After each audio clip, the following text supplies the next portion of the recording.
Gabriel Fauré's Elegy was composed in 1880 for both cello and piano. The message of the piece echoes emotions of grief, sorrow, despair, joyful reminiscence, and anger.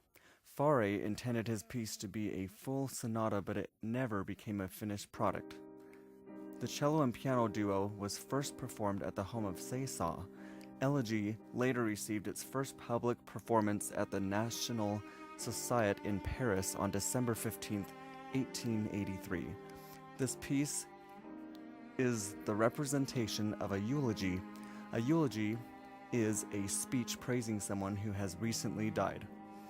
It also includes traces of embedded joy that perhaps suggest the reminiscing of old memories from a past life that was good and pleasant. Elegy was dedicated to the man Jules Loeb, who eventually lost his life the same year that the piece debuted to the public audience. While composing the piece, Fauré was only weeks away from the birth of his firstborn son. His wife's name is Marie Fremiet. At the request of conductor Eduardo Colonna, it was later fully composed for cello and orchestra. The instruments specifically involved with the orchestra included 2 flutes, 2 oboes, 2 clarinets, 2 bassoons, 4 horns, and strings. This version for cello and orchestra appeared at Hamel on April 26, 1901 at a concert National Music Society with Pablo Casals at the soloist. Supposedly, Fauré conducted it himself. This kind of work greatly contributed to the genre of Romanticism. Musical inserts and added imaginative imagery are given in this analysis to assist in grasping a full understanding involving the depth, emotion, and scenery of this work. The piece begins in C minor, and the piano takes its entrance during the intro using one entire measure of 8 blocked chords traveling at the slow and steady pace of molto adagio. This is section A. The chords used here are 1, 5, 4, 3, 1, 6, 3, and 5, 4, 3. This haunting melody becomes a consistent theme for the piece in its representation of a tragic death. The accompaniment uses patterns of fifths, fourths, and triads in its role to support the melody quietly through its arrival to the reprise. The end of the phrase at measure 5 provides a perfect authentic cadence. During the second occurrence of this theme, the cello drastically plays at a contrasting dynamic of pianissimo. The piano changes its bass clef patterns using ascending and descending octaves, while the treble clef varies with alternating 3-note chords. Something that is interesting to note is the consistent use of articulation. When the cello repeats its melody in dynamic contrast to the first, the cadence in measure 9 is also a perfect authentic cadence. The following phrase takes a slightly new direction while remaining in its C minor key and eventually feeding back into the main theme once again. This portion of the piece is labeled as A2. While this passage occurs, the piano is heard playing octaves involving accidentals and within the accompaniment. This includes a 5-to-1 imperfect cadence in measure 17. The cello plays the first theme in the first position, beginning on the A string. The second and third time, the cello repeats this passage, playing on the D string in a higher position to create a naturally softer effect and accommodate the written dynamic. This repeat of the theme is the quietest it has been heard so far. Once again, the last portion of the melody involves a perfect, authentic cadence. After its soothing and pacifying tune, the piece takes a completely new direction towards the key of E-flat major. It is important to note that while 3 flats remain, the piece does indeed transition from the key of C minor to E-flat major. This is in direct contrast to what has been heard previously. In this B section of the piece, the cello takes on the role of softer accompaniment as the piano plays between 30-second note pitches, creating a bright and more cheery scene. See measures 23 through 29. In this section of the piece, picture in your mind a person sitting back in an old chair reminiscing to a time filled with joyful and happy memories regarding the person that is deceased. Measure 25 uses an imperfect cadence, which goes from 5, 6, 4 to 1. The piano continues onward while the cello accompanies. Approaching measure 30, the cello and piano switch roles in accompaniment. The piano accompanies as the cello sings, and the dynamic is expressively louder as the cello plays in tenor clef, which is 5 notes higher than the bass clef. In the key of E flat, the passage between measures 23 and 24, those use progressions of 1, 5, 4, 3, and 1. The D flat seen in measure 23 borrows it from the key of A flat.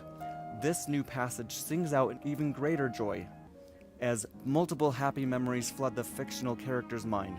Perhaps this is reminiscing of a beloved friend who caused this individual to smile, making it easier to enjoy life. Measure 29 demonstrates the usage of another imperfect cadence, using 16th notes in arpeggiated patterns. 4 measures after the cello takes the spotlight, the tone of the piece begins to navigate its way back to similar feelings reflected in earlier passages. The imagery of this person soon begins to feel helpless as Fauré skillfully makes an emotional turn back to the key of C minor using tritones, chromaticisms, and even greater dynamics. While migrating once again to a darker scene, the cello echoes that haunting truth which says that no matter how many treasured memories are relished and retrieved, it cannot block out the painful reality which suggests that this beloved person is never coming back from the grave. Looking with more depth into the cello part on measures 31 through 33, the phrasing gets more intense, with borrowed accidentals, increases with crescendos, and rhythmically moves the piece along quickly. In measure 31 for the piano accompaniment passage, there is a use of a plagal half cadence, which goes from 1 to 4. There is a gradual buildup in emotion as the dynamics grow louder. The cello plays in alternative positions on strings 2 and 4 to accommodate the fingering and rising and falling of the melodic line. Upon this realization that the deceased person is not coming back, the reminiscing figure loses the warmth that momentarily surrounded his mind and heart, as if a small punctured hole suddenly allowed these thoughts to quickly deflate his soul. The chords used in measure 34 involve a secondary dominant to provide a twisted and devastating sound. Measure 34 below displays the borrowing from the key of G major. The F sharp is the leading tone of the temporary key. As the piano gradually gets louder and the tempo picks up in a crescendo, the contemplative man can't take it much longer. He is aware of the fact that he will never see his dear friend again. While analyzing measure 34, the accidentals indicate a possible secondary dominant. The analysis of these chords would be 5-7 of 5. Wrinkles appear in the face of the victim, who carries on in a discomforted state. Darkness crowds his eyes while his heart rate speeds up. He feels as if all of his hopes, all of his dreams are no more, and that all has been in vain. The cello gets caught up in the middle of all the emotion as the piano grows louder with each 8th beat. The figurative person feels like the joy felt during measures 23 through 31 a few moments ago was just an illusion or an unrealistic fantasy of what can never be again. As soon as the cello changes back to bass clef, the cold notes triplet downward with rage, creating an edgy and raw texture. The triplets on measure 34 are used as 16th notes, creating an imagery of chaos and turmoil storming within a distraught mind and soul. The winds of rage pick up on measure 35 as the piano races faster and faster in its tempo.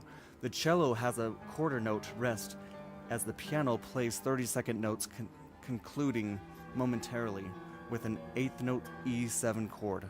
The cello uses 30-second sixlets, or 2 sets of triplets, as it climatically escalates into a frantic scare, reaching near the peak of desperation. Each of these times the piano is left in brief gaps of silence as the cello sings loudly on the triplets in ascending and descending composition.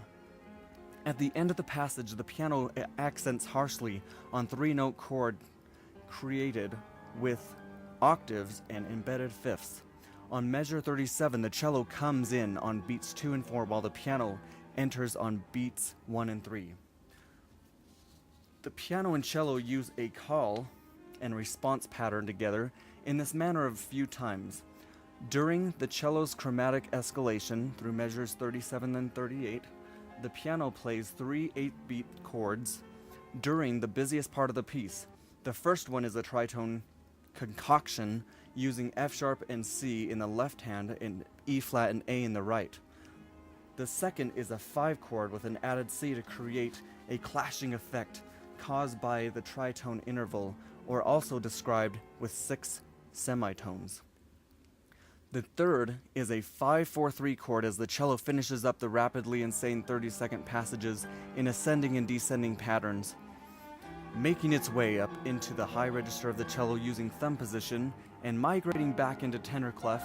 This passage, measures 39 through 40 arrival, should no longer leave us in doubt that the piece is back in C minor.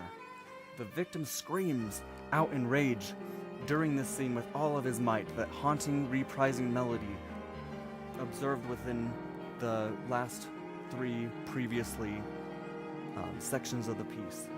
This is a melody that suggests a life of no hope for any bright tomorrows, a melody so lonely and desperate that it would not likely be heard by anyone or anything. The melody that echoes the absence of a sympathetic hand or a listening ear for a soul so abandoned that they would give anything to have this feeling taken away from them. At this moment, the piano plays slower 16th notes in the left hand as the rising and falling 30-second notes scurry by in the right. The piece moves on as the cello reaches the lowest C on the instrument. The piano plays a passage with semi-lighter tones using triplets on measure 45 as the cello holds out the C for 2 measures. The piano plays trick patterns with creatively challenges for both piano and cello, performing to stay in sync with each other.